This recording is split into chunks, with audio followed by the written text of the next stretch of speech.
آواز دی جائے گی کہاں ہے جو رات کی تاریکی میں میرا قرآن پڑھا کرتے تھے، رات کے اندھیرے میں اٹھ اٹھ کے میرے آگے بیٹھ کے رویا کرتے تھے، سردی میں ٹھنڈے پانی سے وضو کر کے بیٹھ جایا کرتے تھے، لوگ قہوے پیا کرتے تھے، لوگ سوپ پیا کرتے تھے، لیکن یہ سردی کی وجہ سے ٹھٹھر ٹھٹھر کر میرے دربار میں کھڑے ہو کے میرا قرآن پڑھا کرتے تھے۔ وہ دنیا داروں اور دنیا میں حاجی کہلانے والوں، دنیا میں منسٹر کہلانے والوں، دنیا میں کونسلر کی سیٹ تمہیں اگر مل جاتی تو اس پر بیٹھ کے تم خدا بننے والوں، آج دیکھو ان کا مقام کیا ہے کہ یہ لوگ پاگل تھے جنہوں نے میرے قرآن کو سینے سے لگایا، نیزے کی اینیوں پہ چڑھ کے قرآن سنایا، تلواروں کے سائے میں قرآن سنایا، ابو جہل کی برچھی کھا کے قرآن سنایا، اپنے جسم کے ٹکڑے کروا کے قرآن سنایا، سینے پہ بھاری چٹان رکھوا کے قرآن سنایا، دہکتے انگارے زبان پہ رکھوا کے قرآن سنایا۔ اللہ اکبر۔ مکے کی دھرتی پہ جب مار پڑا کرتی تھی میں اپنے بلال کو دیکھا کرتا تھا، اے زنیرہ جب تیری آنکھیں نکلی میں اس وقت دیکھ رہا تھا، اے سمیہ جب تیری شرمگاہ پہ ابو جہل نے پرچھی ماری میں اس وقت دیکھ رہا تھا، جب تیرے بیٹے کی میت کی خبر آئی مجھے پتا تھا، جب تیرے گھر والے کو بے دردی سے مار دیا مجھے پتا تھا۔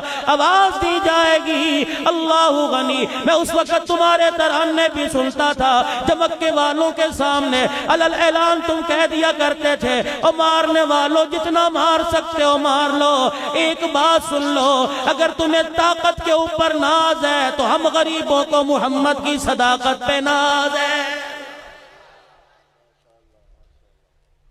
ایک ایک ظلم تمہارا یاد ہے جو دنیا کے اندر کرتے تھے، قصور کیا تھا؟ اذان دی جیل میں بھیج دیا، قصور کیا تھا؟ اذان کی آواز تمہارے نحوست والے گھروں تک برکت والی اذان کی آواز پہنچائی، محلے والوں نے شکایت کر دی، لاؤڈ سپیکر اترواؤ جی، ابا دل کا مریض ہے، اذان کی آواز سے باپ گھبرا کے بیٹھ جاتا ہے۔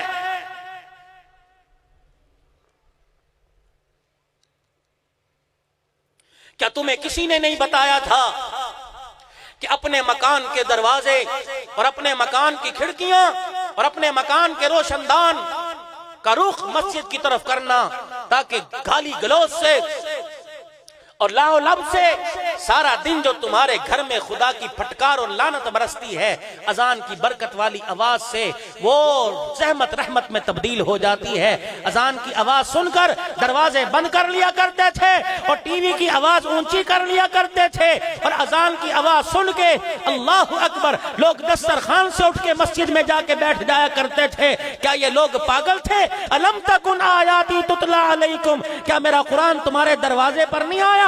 تم نے دیکھ کر قرآن کے لیے دروازے بند کر لیے، ٹی وی وی سی آر کے لیے تو گھر میں جگہ تھی، میرے قرآن کے لیے جگہ کوئی نہیں تھی، گلیوں میں کھمبے لگائے اور ٹین کے ڈبے رکھ کے تم نے کہہ دیا کہ مقدس اوراق اس میں ڈالو، اور تیری غیرت کہاں چلی گئی تھی؟ تیرے گھر کے اندر لعنتی کا اڈا تو موجود تھا، میرا قرآن نہیں تھا۔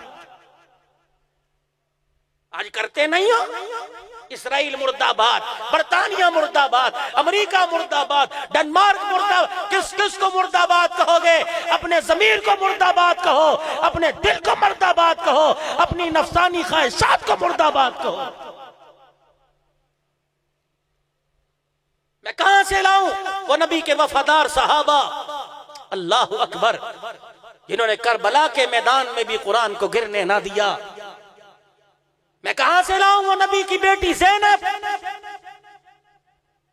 وہ نبی کی نواسی زینب جس نے بھائی کو اپنے سامنے ٹکڑے ہوتے دیکھا، جس نے بھتیجوں کے لاشوں کو تڑپتے دیکھا، جس نے مسلم بن عقیل کے بچوں کو کربلا کے میدان میں تڑپتا دیکھا، جعفر طیار کے بیٹے اونو محمد کو تڑپتا خون میں لت پت دیکھا، لیکن صبر و استقلال میں کمی نہیں آئی۔ رب کعبہ کی قسم، خاندان لٹا دیا، پردہ بھی بچایا، محمد کا دین بھی بچا کے دکھا دیا۔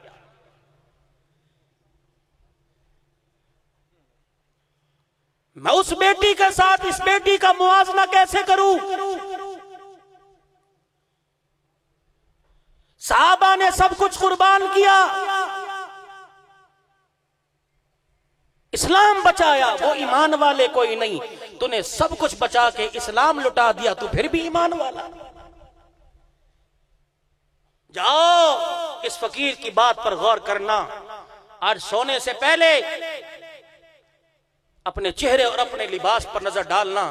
نام کس کا لیتے ہو اور آئیڈیل کس کو بناتے ہو؟ غور کرنا ذرا گھر جا کر. ہم تو ہیں، ہمیں تو تم سمجھتے جھوٹا ہو، ہمیں تو تم کہتے ہی پاگل ہو،